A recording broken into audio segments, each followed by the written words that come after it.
Everyone's got a story. What's yours? We all live in stories, and we all live on stories. Stories of quests for truth and seeking to right wrongs. Stories of fearsome monsters and facing up to them together. Stories of our lives and stories of this world we live in. Is your story a hopeful story? We think it can be.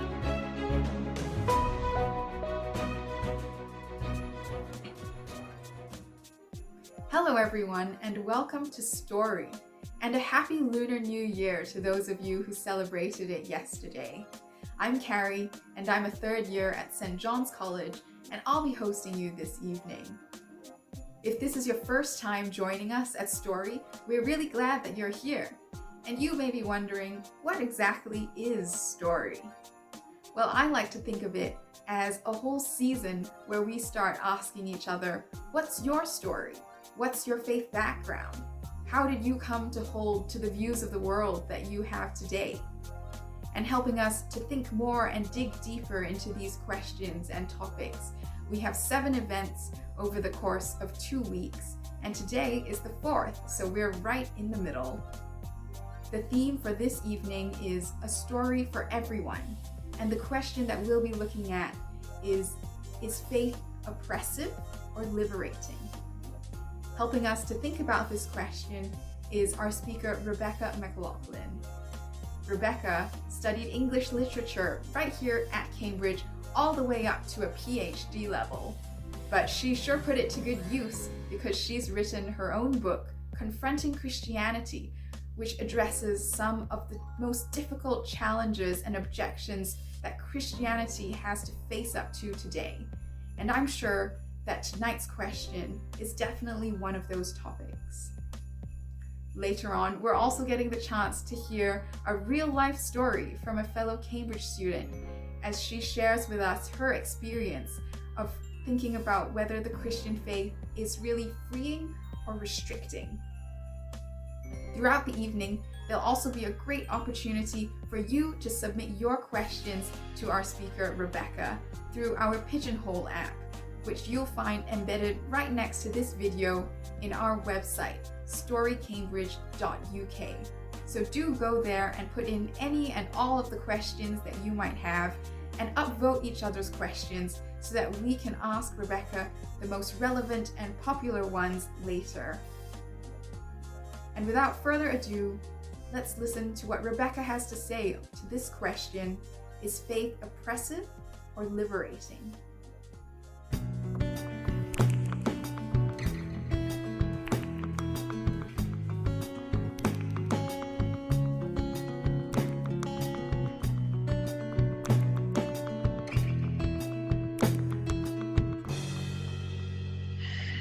I'm reading a book at the moment called Homegoing by a lady named Yagi Yazi, who is a Ghanaian American author.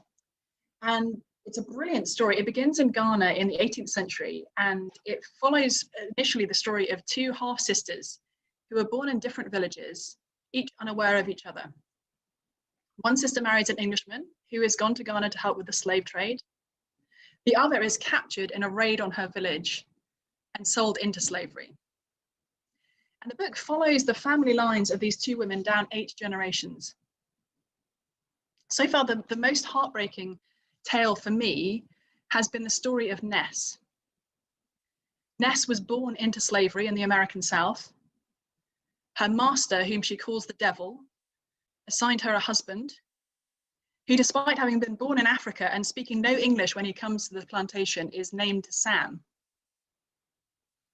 Forced into this marriage, Sam and Ness develop a touching and unlikely love, both willing to take beatings for each other. And after they have a baby together, they make a plan to escape. A whispered conversation with a formerly enslaved woman at a black church they're allowed to visit once a year at Easter has offered to help. But a few days into their journey north, Ness senses that her former master, the devil, is about to capture her. So she gives her beloved baby to this other woman And then she and Sam are captured and taken back to the plantation while their baby escapes. Ness is beaten within an inch of her life. And then as she lies on the ground, her head is lifted up and she is forced to watch her husband Sam being hanged. The book is masterfully written and at times almost unbearable to read. I knew these things had happened many times, but somehow reading a fictional account as seen through individual eyes lands differently. And what lands particularly painfully for me as a white Christian living in America is that these things were done in a supposedly Christian country. Our question today is this: is faith liberating or oppressive? My guess is that for many in this virtual room, the answer feels obvious.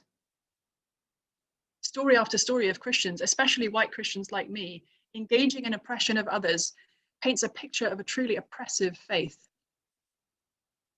And even today, when extremes like chattel slavery are thankfully no more, Christianity is often associated in people's minds with power and privilege and racial oppression. Black Lives Matter protests that swept through America and Europe just in the last year is seen by many as a protest against Christianity. And then at the individual level, there's no denying that being a Christian places constraints on my life. It limits what I can do, how I can live, who I can sleep with, what I believe. Is Christianity oppressive or liberating? Well, isn't it obvious? Today I want to answer no. It isn't obvious. In fact, it's highly counterintuitive because the poor, brown-skinned, ethnically marginalized first century Jewish man known as Jesus of Nazareth changed all our expectations of power. In our short time, I want to make 3 points. Number 1, Jesus promised liberation. Number 2, Jesus demanded service. And number 3, Jesus died like a slave. I'm going to leave many questions unanswered, so I look forward to the Q&A.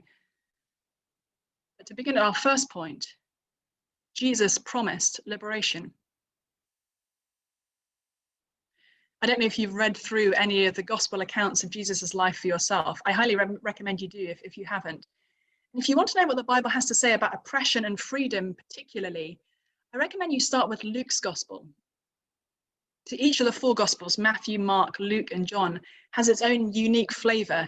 And Luke has a particular concern for the poor, sick, oppressed, and marginalized, for women and foreigners and children and outcasts. And in Jesus's very first sermon in Luke, he made his concern for the oppressed his manifesto. Luke chapter 4 from verse 16 reads like this. And Jesus came to Nazareth, where he had been brought up.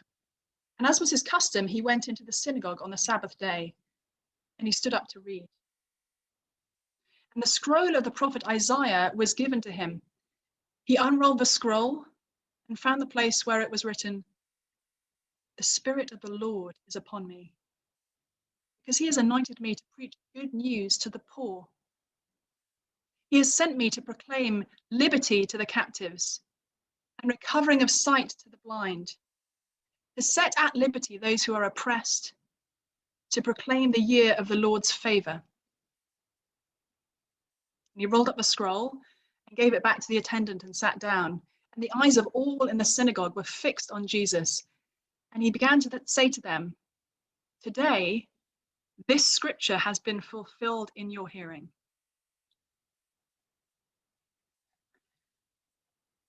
The very first words that Jesus chose to preach in public were a promise of freedom.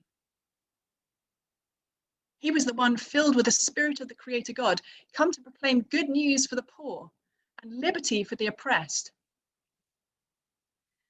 Now, if you think about the first century world into which Jesus was born, we need to recognize how countercultural this was.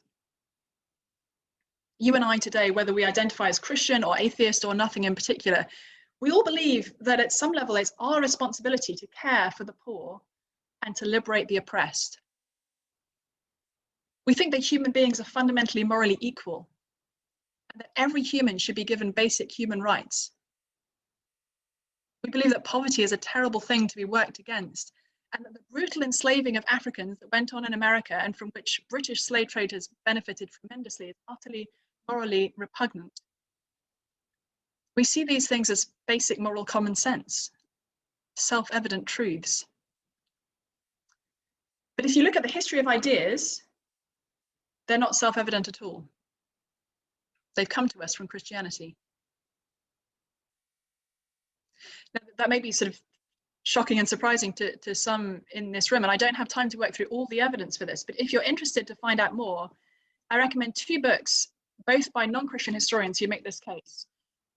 One is by the British historian Tom Holland, who wrote Dominion, How the Christian Revolution Remade the World. The other is by Israeli historian Yuval Noah Harari, who wrote this book, which is a global bestseller, Sapiens, A Brief History of Humankind. Both these guys argue that the reason we believe today in things like universal human rights and equality and care for the poor and equality of men and women is because of the first century Jewish man named Jesus of Nazareth. As Tom Holland explains, that every human possessed an equal dignity was not remotely self-evident. A Roman would have laughed at it. The origins of this principle lay not in the French Revolution, nor in the Declaration of Independence, nor in the Enlightenment, but in the Bible. And when we rip this biblical basis away, we aren't left with a firmer secular foundation for universal freedom and equality. We're left with a moral abyss. As Yuval Noah Harari puts it, belief in the unique worth and rights of human beings has embarrassingly little in common with the scientific study of Homo sapiens. Homo sapiens, he argues, have no natural rights, just as spiders, hyenas, and chimpanzees have no natural rights.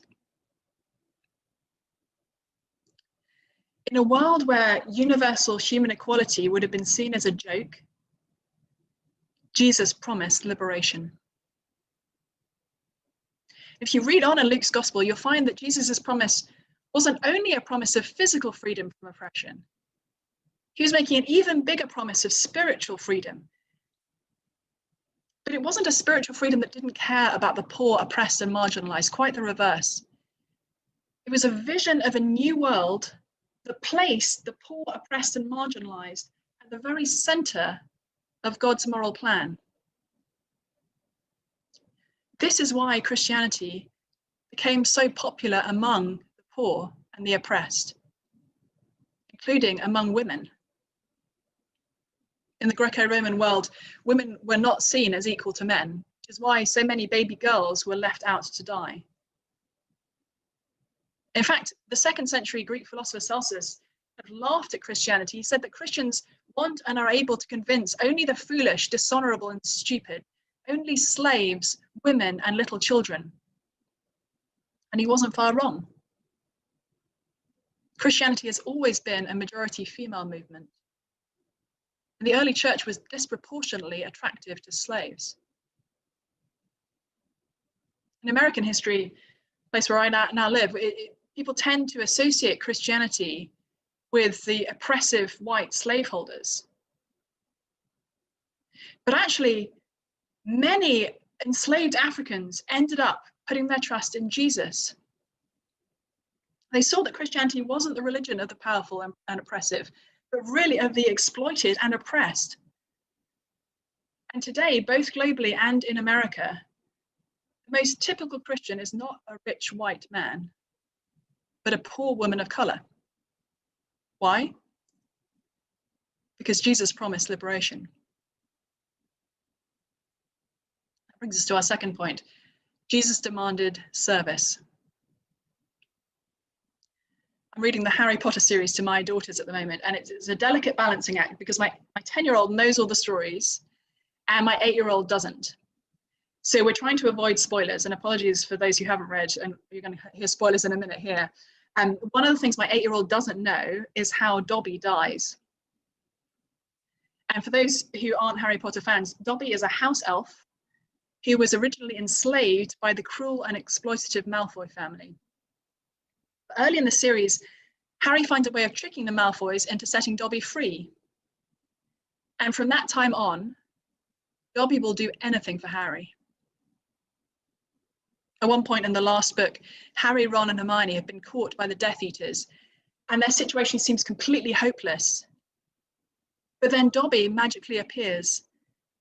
He disarms his former mistress, and his mistress's sister, Bellatrix Lestrange, challenges him. "You dare defy your masters?" Dobby replies, "Dobby has no master. Dobby is a free elf. Dobby has come to save Harry Potter and his friends." He grabs Harry, Ron, and Hermione by their hands, and at the moment that he's magicking them away, Bellatrix throws a knife at him. When Harry, Ron, and Hermione land safely on a beach, that knife is stuck in Dobby's heart. Harry holds Dobby in his arms, and Dobby's last words are, "Such a beautiful place, be with friends." Dobby is happy to be with his friend, Harry Potter.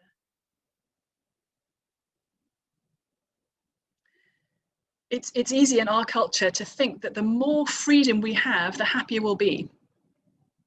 Just give me extra options. Give me the power to choose whether it's the perfect degree or the perfect career or the perfect spouse or the perfect place to live or film to watch, book to read or clothes to wear. Give me the power to choose and I'll be happy. And there's some truth in that. We humans are not built to live in bondage. But one of the metaphors the Bible uses for becoming a Christian is a move from slavery to freedom. We're actually not built as humans to live for ourselves. Pursuit of happiness turns out to be a terrible master. I'll make this point from the Bible in a minute. There's actually a small mountain of psychological research to show that when we get unlimited freedom and we try to maximize our happiness, we fail miserably. And this is true even when it comes to chocolates. My best friend sent me this lovely box of chocolates for my birthday last week. It's really kind of her, but it's actually designed to make me less happy. Because there are too many options in this chocolate box for a human like me to appreciate. Given lots and lots of options and told to maximize our happiness, we flounder. Dobby has it right. He was freed from oppressive slavery to people who didn't care if he lived or died. And instead of using his freedom to maximize his own happiness, he used it to serve the person he loved, even to the extent of giving up his life. And that kind of service, according to Jesus, is where true freedom is found. One day, the mother of two of Jesus' disciples came to him, asking if her sons could have places of special power and privilege in his kingdom. And Jesus told her she didn't know what she was asking for. Because he wasn't going to be crowned as king sitting on a throne, but hoisted up on a Roman cross. When the other disciples were angry about the request, Jesus explained they'd got it all wrong. He said, whereas in the normal world, when people get power, they use it to kick down to others. His kingdom was to be the opposite. Mark's gospel, the first to be written down, reports what Jesus said like this: "It shall not be so among you, but whoever would be great among you must be your servant. And whoever would be first among you must be slave of all. For even the Son of Man," that's Jesus himself, "came not to be served, but to serve, and to give his life as a ransom for many." Jesus says that to be great in his kingdom, you need to become a slave to everyone. Why? Because even he, the Son of God, the rightful King of all the world, came not to be served, but to serve and to give his life as a ransom for many. Jesus demands service, but not the kind of service that Dobby gave to the Malfoys when he was enslaved by those who despised him, the kind of service that Dobby gave to Harry, whom he loved. Anyone who wants to come after me, Jesus said, must deny himself, take up his cross and follow me. For whoever wants to save his life will lose it, but whoever loses his life for my sake will find it. Such a beautiful place, says Dobby, as he dies in Harry's arms. Dobby is happy to be with his friend, Harry Potter. That's the kind of life-saving that Jesus offers, that we will die happy in his arms. But before we're called to come and die, before we're even called to deny ourselves and take up our cross, before we're called to do anything in service of Jesus, we're called to receive his life-giving death for us. For even the Son of Man did not come to be served, but to serve and to give his life as a ransom for many. And that brings us to our third point. Jesus died a slave's death. Now, we're so used to the idea of crucifixion in our culture today that we don't actually realize what it was. We see crosses on the tops of churches and people wearing shiny gold and silver crosses around their necks as jewelry. We don't realize that in the first century, crosses were brutal instruments of torture. Crucifixion was used to teach rebellious slaves and dangerous criminals a public lesson. Jesus' crucifixion was like a combination of the brutal beating that Ness received and the horrible hanging of her husband Sam she was forced to witness. It's much more like that than like the sanitized scenes we see in art museums. Jesus lived all his life as a member of an oppressed religious and racial group under imperial Roman rule. And when he stood up in his hometown and he said he'd come to set at liberty those who were oppressed, his listeners nodded along because that was what they were. But rather than taking back political power by force, Jesus said he'd come to do the opposite. He'd come to give his life as a ransom for many. What does that mean? It means he did what Dobby did. He took an agonizing death so that others could live. But rather than doing that for his friends who loved him, Jesus did it for his enemies who hated him. He died for people like me and like you. Now, it may not feel like we are enemies of God. Perhaps you're not sure whether you believe in God or not, but if there is a God, you wouldn't see him as an enemy. Most of us, if we're honest, we think we're basically good people. We're just sort of indifferent to God. Perhaps he feels irrelevant to your life today. But here's the problem. If God is the creator of all things, including me and you, there's no way to be indifferent to him. And if we listen to what Jesus says, we find we're not good people. We imagine ourselves to be on the side of the oppressed. But honestly, we look more like the oppressor. I read these words of Jesus from Luke's Gospel in my daily Bible readings this past week. Jesus said, "Woe to you who are rich, for you have received your consolation. Woe to you who are full now, for you shall be hungry." I can't read those words and not feel deeply uncomfortable, can you? I eat today while others in the world go hungry. If we're honest, we tend to come to the Bible, if we come at all, wondering if it lives up to our moral standards. But as I mentioned earlier, according to historians like Tom Holland, these moral standards that we think are ours, those beliefs about universal human equality, care for the poor, justice for the oppressed, they came to us from the Bible in the first place. And if we open the Bible and read the gospel accounts of Jesus' life, we'll find that Jesus turns the tables on us. Time and again in the Gospels, Jesus confronts people with their sin because he sees our hearts. I don't know if you grew up reading cartoon books, but you may remember those thought bubbles that appear over people's heads in cartoons. I want you just to imagine for a minute that you had a thought bubble permanently attached to your head so that people could see what you were thinking every day. Maybe do an experiment between now and this time tomorrow. Imagine that everyone you saw, including on Zoom, could see what you were really thinking. If that happened to me, all my relationships would be ruined, even with the people I like the most. It's not that all my thoughts are bad, but many of them are. And if I'm completely honest, even when I'm doing something really kind, I usually have an ulterior motive, wanting something in return. If Jesus is truly the Son of God, he is the one person who can see our thoughts. So what does he make of us? We find the answer in the Gospels again.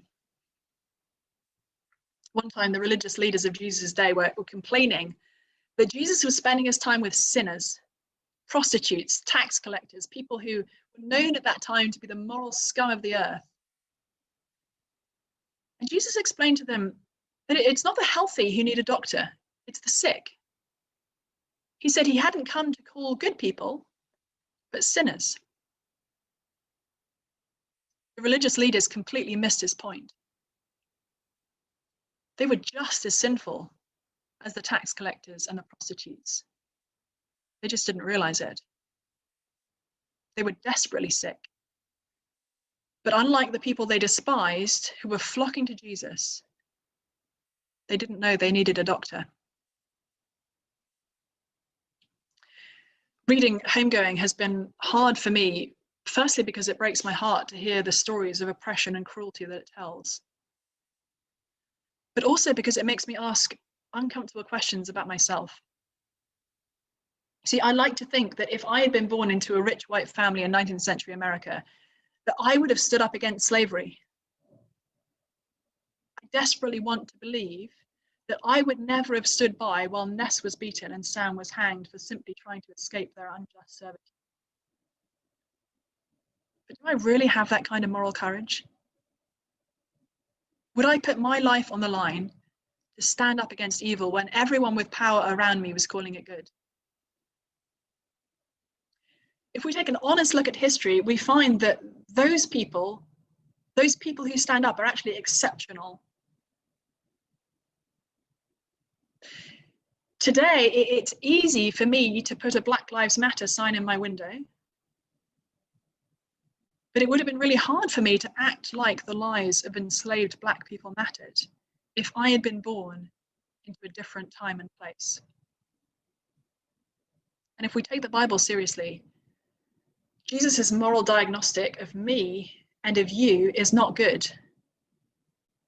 We're not morally healthy. We're desperately sick. So what does this great doctor do? Does he prescribe a pill, an operation, a course of chemo? No. He takes our sickness on himself and he goes to the cross to die in our place. Jesus died a slave's death, broken, tortured, abandoned, humiliated, so that you and I could live free. That is the message that has attracted the poor, enslaved, oppressed, and marginalized throughout the last 2,000 years. This is the reason why Christianity today is the most widespread and racially diverse belief system in the world. This is the reason why on the literal birthday of the church, as described in the Bible, thousands of people from every country under heaven, from countries as diverse as Iran, Iraq, Turkey, and Egypt, put their faith in Jesus.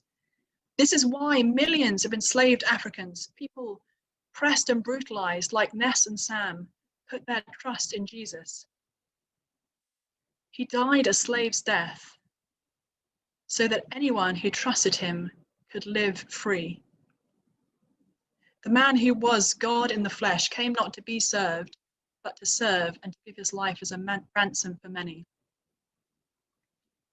Is faith in that man liberating or oppressive?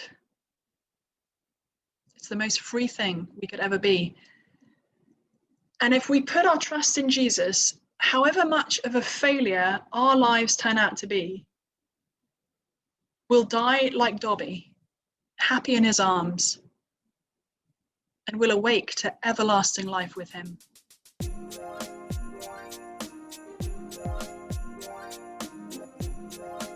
Thanks so much, Rebecca. I'm sure that's given us a lot to think about.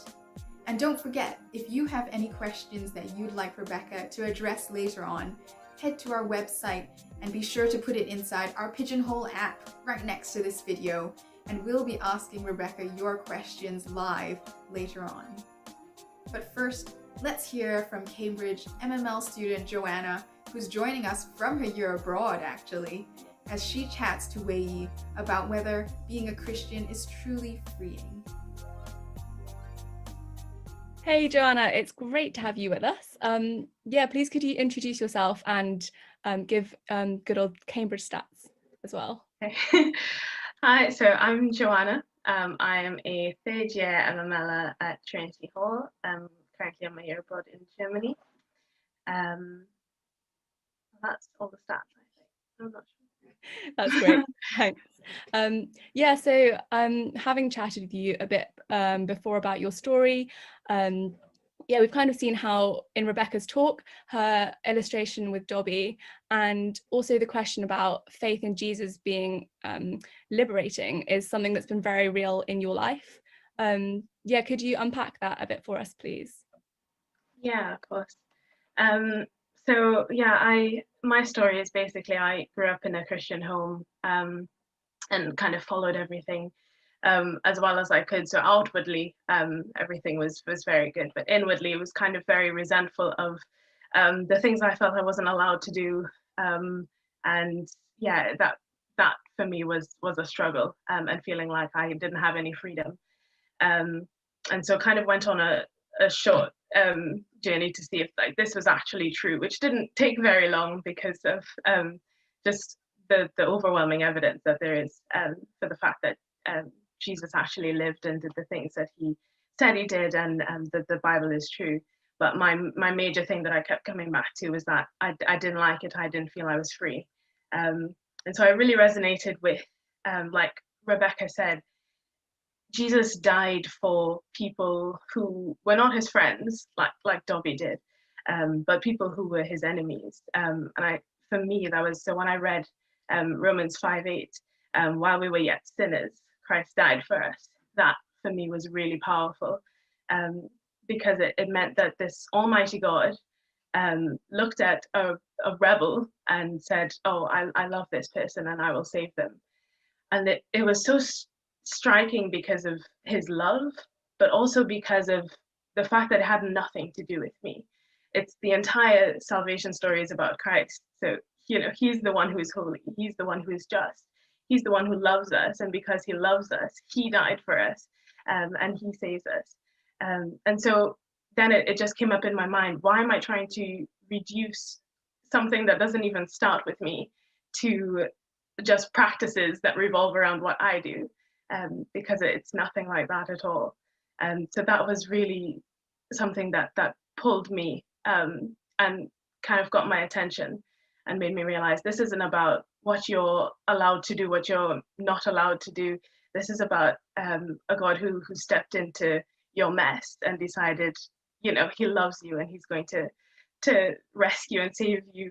You know, you don't even deserve it. And so it didn't start with us, and it doesn't continue with us. That's something that he naturally builds within us and naturally comes out of a relationship with him. Yeah, thank you.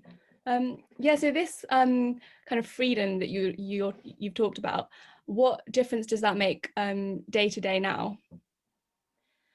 Yeah, a very big difference. I guess the biggest thing is that I don't have to feel like I'm forcing myself to do something that I don't want to. It's not struggling with a lack of freedom. It's just basically the more time I spend with Christ, the more I read about him, the more that I build my relationship with him. You know, he's personally changing me, and so my life is like a natural outpouring of that. It's like, you know, the more you spend time with somebody, you kind of pick up their habits. That's just how like life with Jesus works. You become more and more like him, and so it's very freeing because it's not on you, and you don't have to like try and change yourself into a mold. but God like made you the way that you are, and He works within you to let your light shine. So for coming to Cambridge and dealing with essays and deadlines and the stress of that, I don't have to worry about, oh goodness, what is this going to say about me? Does this mean that I'm worth less because my supervisor doesn't really like this essay?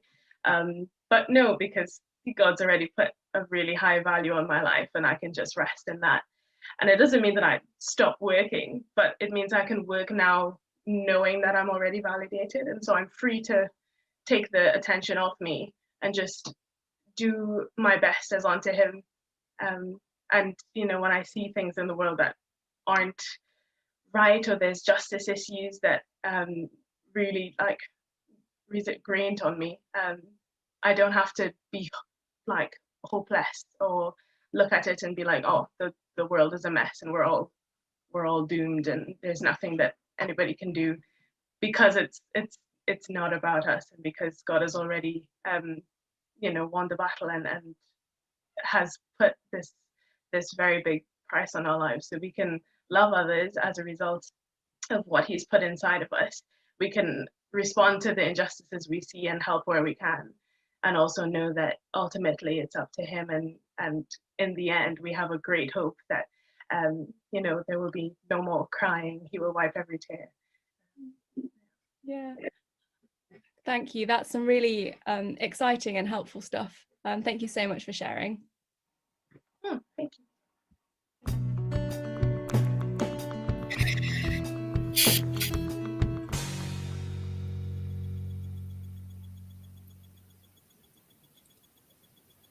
Great. And thanks again, Joanna, for sharing with us your personal story.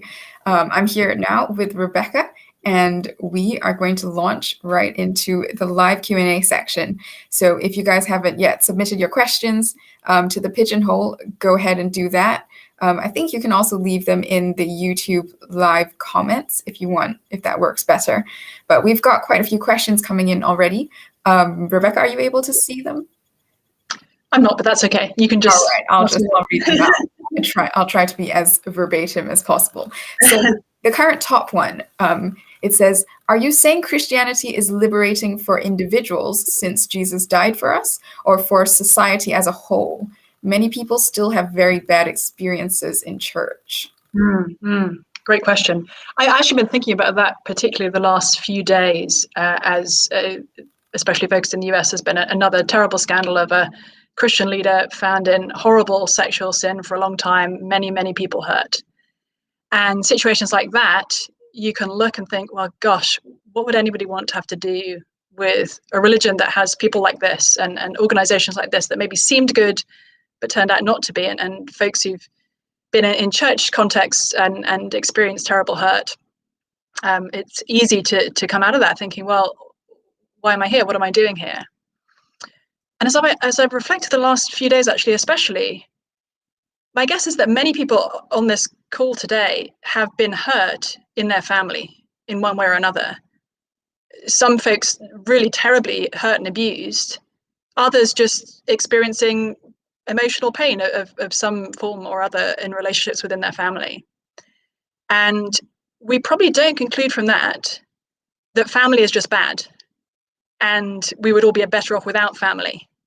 What we see is that there is something really good and beautiful that's called family, and that often the families that we live in don't live up to that. And frankly, I'm now a mother of three, so I sort of get I've had both angles on parenthood, at least somewhat.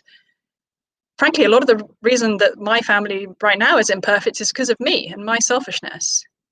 So to the question, does Jesus bring liberation to individuals or to society? I think it's actually both. It maybe in slightly different ways. I think that our faith, my faith as a Christian, gives me incredible freedom and also really useful boundaries within which I live. And it also can give that kind of freedom and boundaries for a societal level as well. I think it's really important, and this is actually something that was figured out early on and then practiced very imperfectly in the last 2,000 years by Christians, that a broadly Christian society should not be one where everybody is forced to be Christian, actually. the idea of religious liberty is really, it really sort of came out of Christianity, because you can't force somebody to fall in love with Jesus, actually, even though he is, I firmly believe, the only way into relationship with God. It can't be a forced relationship, and I don't think that's what he came to offer either. He came to offer life to anyone who would come to him, but it's not something that's forced. Yeah, and I think you make a great point that it's both for individuals and for society. And I guess in a way, the influence that it has on us as individuals will hopefully add up into the influence that it has on society as well. Yeah, I think that's right. And it's interesting, sorry to make another parental comment, and it's probably not quite where you guys are experientially yet, but it's fascinating as a parent to see how many times you have to put boundaries in for your kids that they don't want because you love them. A couple of months ago, my son, who's 2.5, smashed a glass on the floor of our kitchen. And he desperately wanted to play with these really pretty, shiny little pieces of glass on the floor. They looked so much fun. And I was having to physically restrain him from doing this while trying to clean up with the other hand. And he was furious. He was screaming and thrashing. What a horrible mother I was to not let him play with these beautiful, shiny things. He had no idea that I was doing this because I actually love him.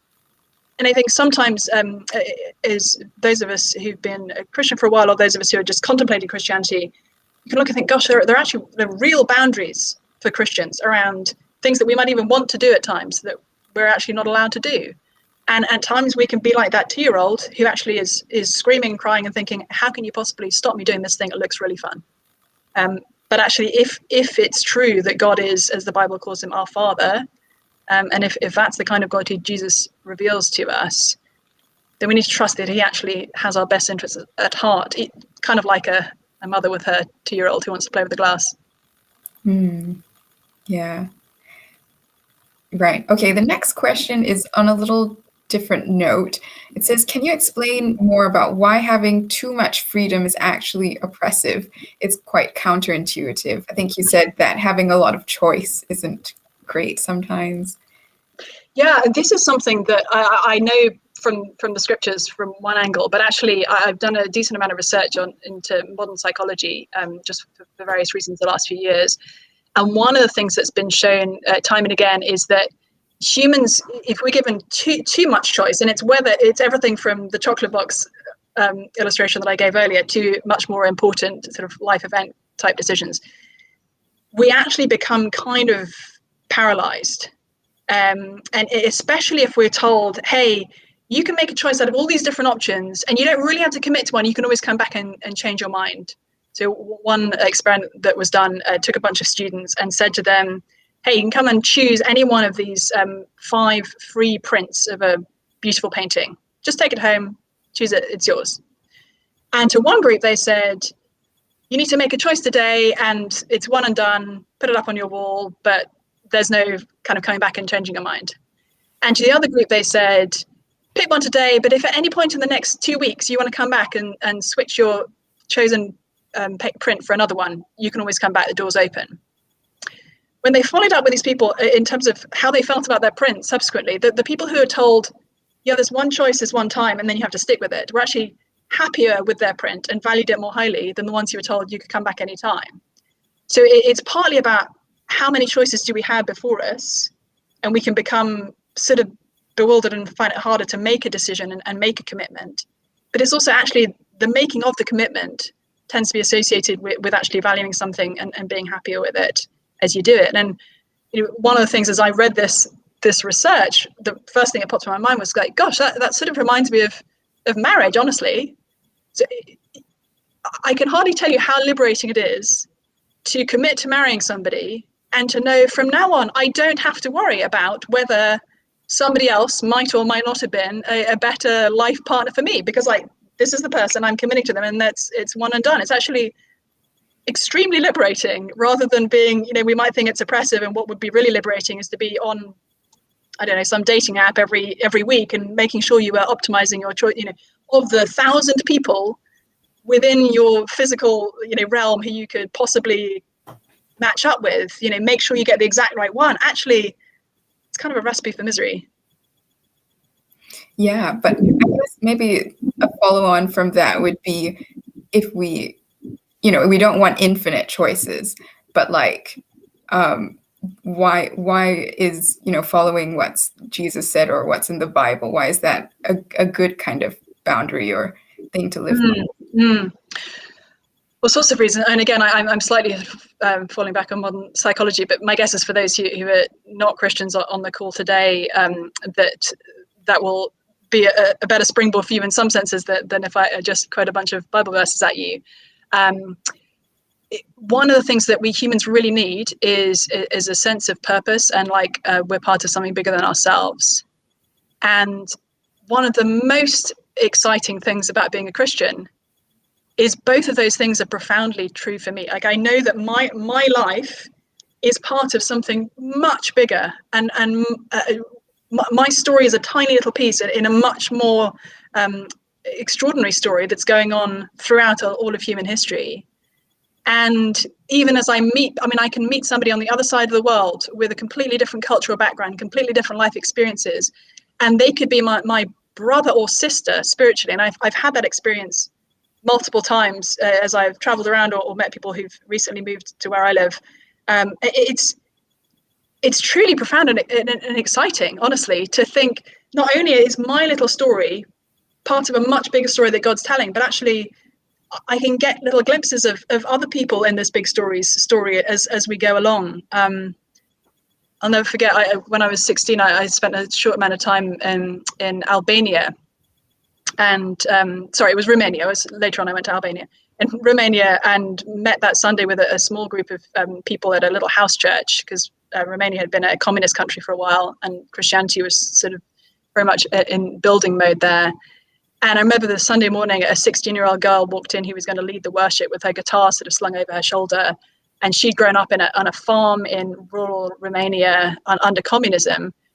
And she flung her arms around me and said, "Sister, I'm so glad to hear there are Christians even in England."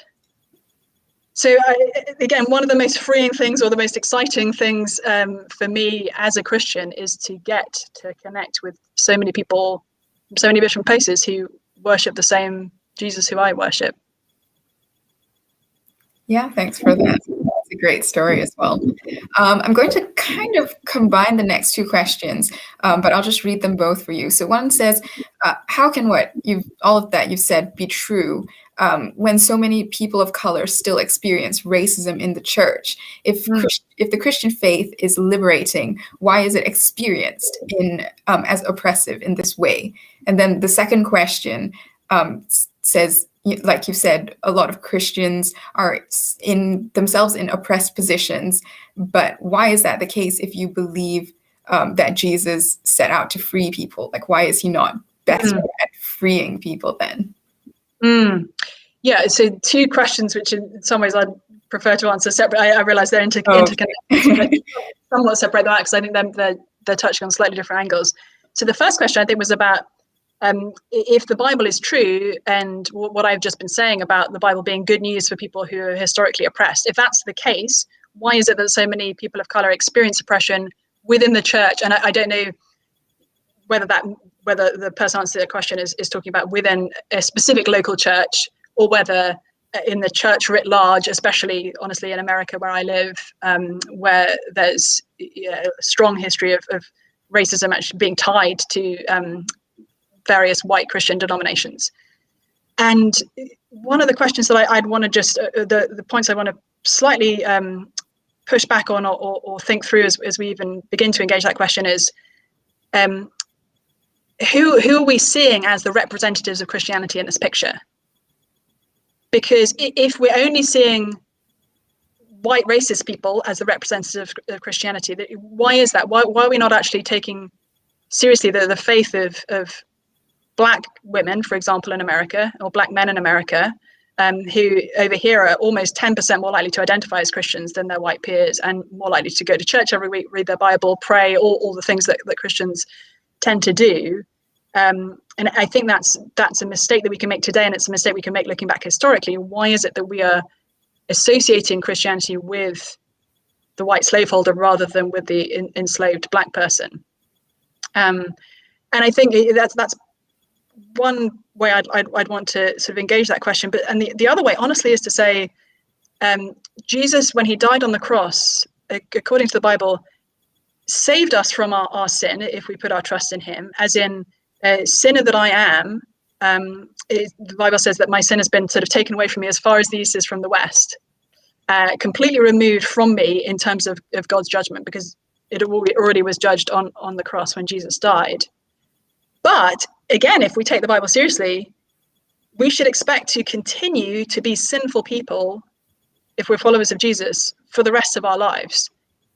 Now, hopefully we'll see some signs of growth within that, but actually the church is not a kind of club for morally good people. It's a hospital for morally very sick people. And one of the ways in which that expresses itself is going to be in racism, which is not to say, I'm not saying that in a kind of, oh, well, never mind, it is what it is. I think if we take the Bible seriously, we need to work extremely hard to identify those kinds of bias and that kind of oppression and to work against it. But just as you'll see a failure to care for the poor among Christians, even though there's a lot of work to care for the poor by Christians, you'll see a failure in terms of sexual ethics among Christians, even though there's a lot of good that comes out of Christian sexual ethics. You'll see failure in any and every moral area. You're going to see it in Christians, because until Jesus comes back and makes us new again, we're going to continue to live with sin. Carrie, do you mind repeating the second question? Because I've now... Yeah, the second question, I think you kind of touched on it, but it's, if Jesus promised this freedom for people, why are there still so many, even in the Christian faith, who are oppressed? Yeah. No, thank you. So if Jesus, why hasn't the liberation already happened? Basically, yeah. I think two answers to that. One, in meaningful and important ways, it has. We have seen significant change, and as I mentioned in the talk, even the aspiration to justice, as you and I would understand it today, has come to us from Jesus and his teaching. So even these ideas that people should be treated as fundamentally morally equal, or that the poor and the oppressed should be cared for, rather than just like, bad luck, suck it up kind of thing. So I think we have in the last 2,000 years seen some of that sort of bubbling up and coming to fruition. But I think as well, one of the frightening things about reading the Bible is seeing how Jesus in particular talks about final judgment against those who fail to do these things. So there's a story that Jesus tells about a rich man and a poor man called Lazarus. Name happens to mean God is my help. And Jesus says, there's a rich man and a poor man who sat at his gates every day, and he was so poor, the dogs were coming and like licking his wounds, and eventually he just dies on this rich man's steps. And then in the story, Lazarus goes straight to be with the Lord, and the rich man is actually sent to hell. And it's kind of terrifying to read as someone who is not sitting at anybody's steps having dogs licking their wounds. It's actually kind of terrifying to read, as much as what Jesus says our only hope really is in him, with the moral standards that he gives us. But there is this promise not only of God's people working for justice here and now, but actually also that God finally will bring justice. And that, as Jesus said in Luke's gospel, in famous sermon, blessed are the poor, for the kingdom of heaven is theirs. He sort of switches things around and says, actually, the people we might think today are having a really hard time, and they are. Actually, in the final analysis, you're going to find that everything's sort of flipped on its head. And we should be feeling pretty sorry for the people who are rich and privileged right now. Yeah, thanks for that. So the next question, I think it's more about the sort of idea of rules and stuff. It says, is it oppressive to encourage other people not to have homosexual sex?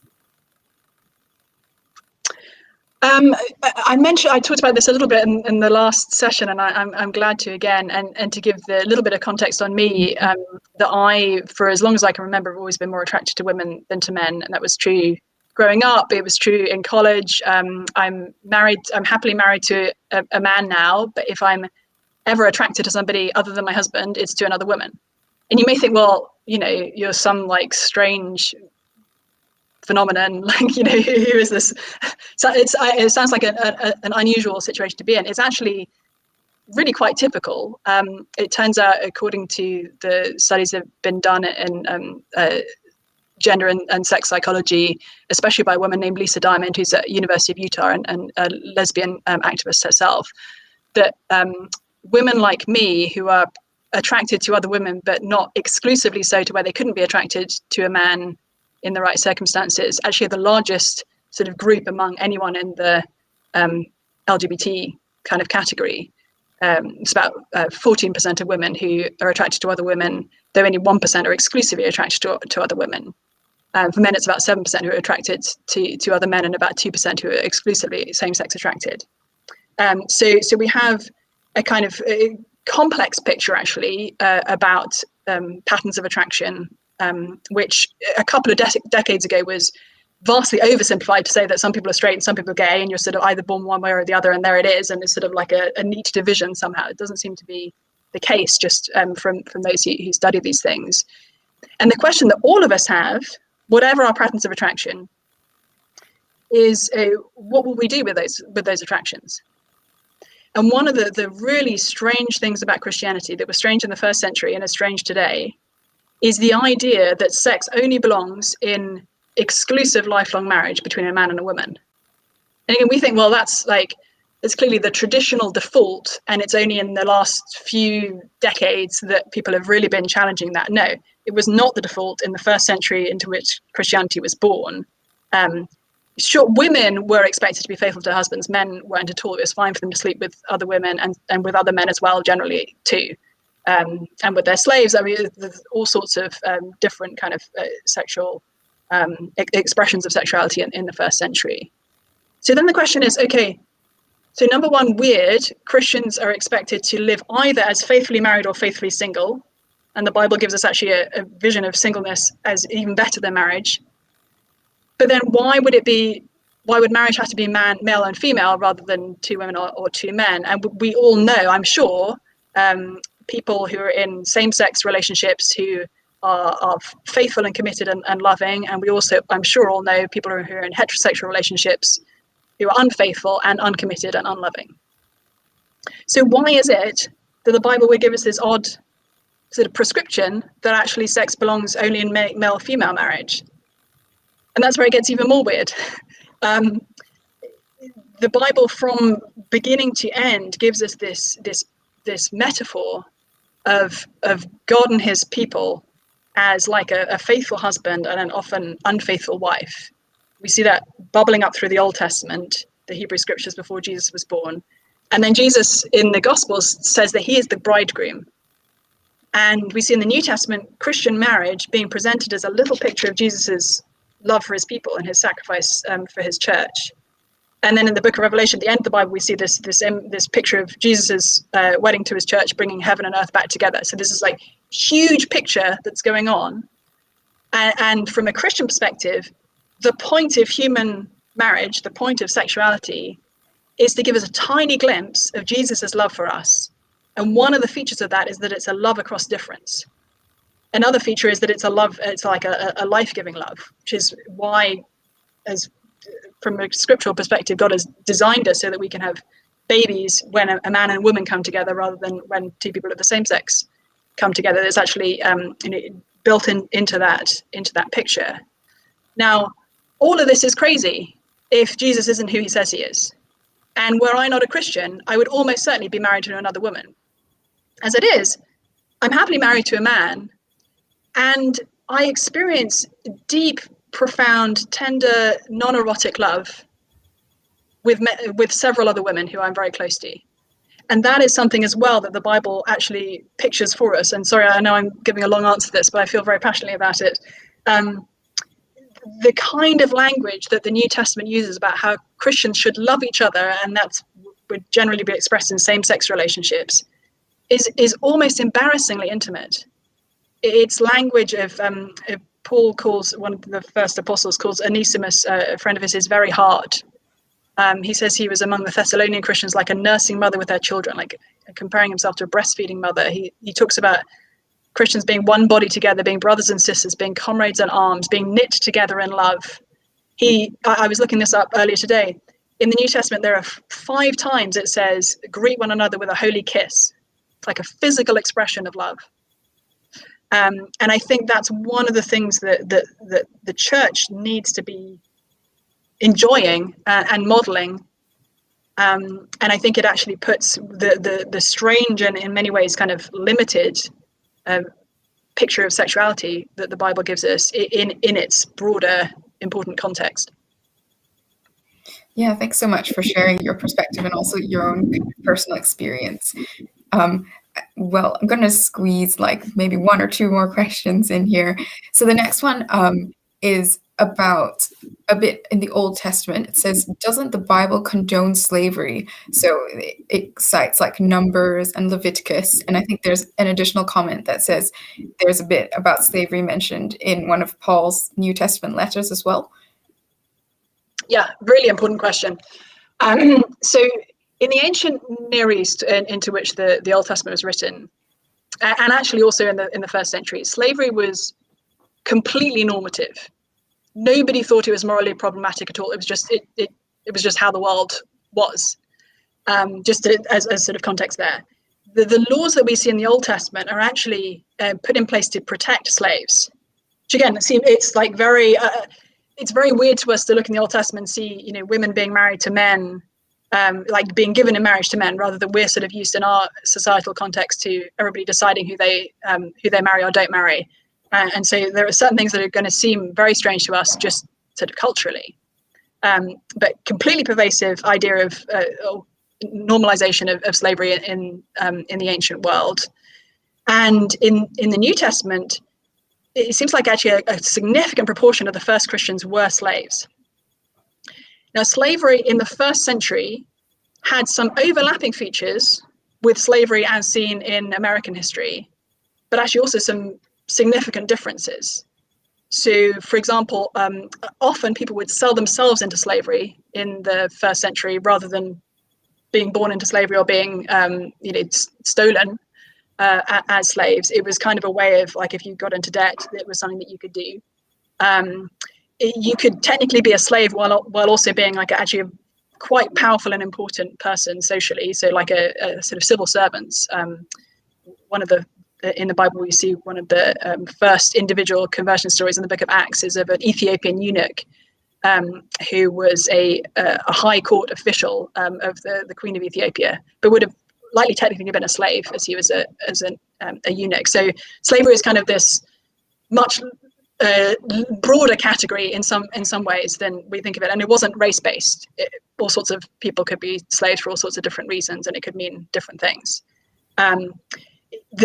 The kind of slavery that we saw in America was based first on something that the Bible specifically condemns, both in the Old and the New Testament, which is man stealing, or like capturing someone as a slave.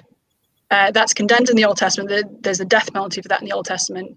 And in the New Testament, Paul, in his first letter to Timothy, lists it as one of the, a sinful practice, man stealing. And the ways in which enslaved people in America were often treated, also completely against what the Bible tells us about how we should treat each other. And if you read the New Testament, one of the letters that's most striking to me on this question, which I've already mentioned a couple of times this evening, actually, is Paul's letter to Philemon, where he's talking about this guy Onesimus. And the situation is Philemon was Onesimus's master. Onesimus was his slave. Onesimus ran away, met with Paul in prison, became a Christian, and now Paul is sending him back to his previous master. And you think, okay, well, clearly that proves that the Bible supports slavery, right? There's Apostle Paul sending a escaped slave back to his master. But if you read the letter, you find that it does completely the opposite than would have been expected in that time. So somebody who'd run away from slavery would have been expected to be beaten and abused and lucky to escape with their life in that scenario. Paul writes to Philemon, and he says, I'm sending Anicius back to you. He is my son. He is my very heart. Receive him not just as a brother, but as you would receive me. So take back this guy who in cultural terms you would have been expected to sort of beat up to teach a lesson, and treat him like you would treat your most respected mentor. He completely like flips on its head the slave-master relationship of his day. And in that verse, I'm wrapping up here, I promise, in that verse I was quoting earlier in the talk where Jesus says, his disciples are arguing about who's going to be more important. And Jesus says, you guys don't understand at all what I'm saying. Out there in the world, people who have more power use it to oppress others. And he said that's not going to be like, it's not going to be like that with us. Whoever wants to be great among you must be your servant, and whoever wants to be first must be last.